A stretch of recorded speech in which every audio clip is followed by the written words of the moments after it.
Derek Young and Matt Hall once again from inside of Bill Snyder Family Stadium. It's been a little while for us, actually, after Chris Klieman's introductory press conference here inside the Vanier football complex. Derek, was quite a scene in there. How did you take all of that in today, and what was your general feeling of that atmosphere today? Well, it was pretty wild, if we're being completely honest. The auditorium, or I guess that's what you call an auditorium, it was completely full. Donors, distinguished alumni, the cabinet, board of directors, and then media folks like us. But it was a full room, and just a lot of excitement exuding from Coach Klieman. He exudes a lot of excitement, and we kind of heard that from the players as well. You expect, of course, at a press conference like this, no matter who it is, for people to seem excited and show positivity. So that's not a surprise. But that said, it still felt like it was a room that was very happy and that people were responding, at least so far, probably to what Coach Klieman's telling them. Yeah, and everything he's saying is being ate up by the fans right now. It's being ate up by the alumni. He's saying a lot of things that intrigue a lot of fans right now. So winning the press conference is very cliche, but he did that today.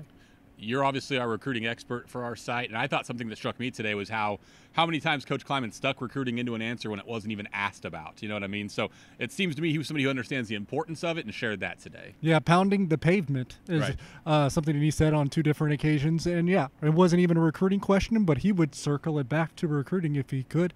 That's something that's very important to him. He's going to be on the road and doing in-home visits after the national championship or semifinal on Friday night. So that's something that's clearly important to him. It's something that he knows that needs to be done in Manhattan, and it sounds like it's something that he's aware of the talk of the Texas-Oklahoma thing and the fact that they have yet to recruit those areas. But he pointed out the large alumni base and how they need to do well in Kansas City, but also Dallas and Houston. Absolutely.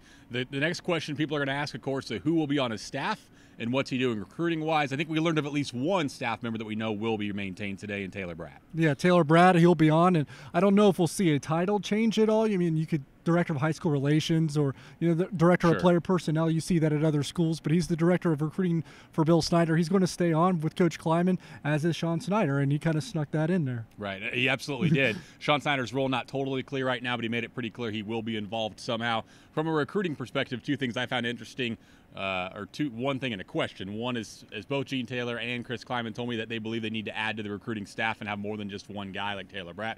So that's good. And then 2, can you give fans a sense of what Chris Klieman will be doing this weekend from a recruiting perspective? Yeah, he flies back in from Fargo on Saturday. He will be in Kansas City to conduct an in-home visit with running back Clyde Price, but he'll also be at Free State, which that's a big item of conversation because Keenan Garber is there, Jack Stadine there, Keenan Garber obviously a commit.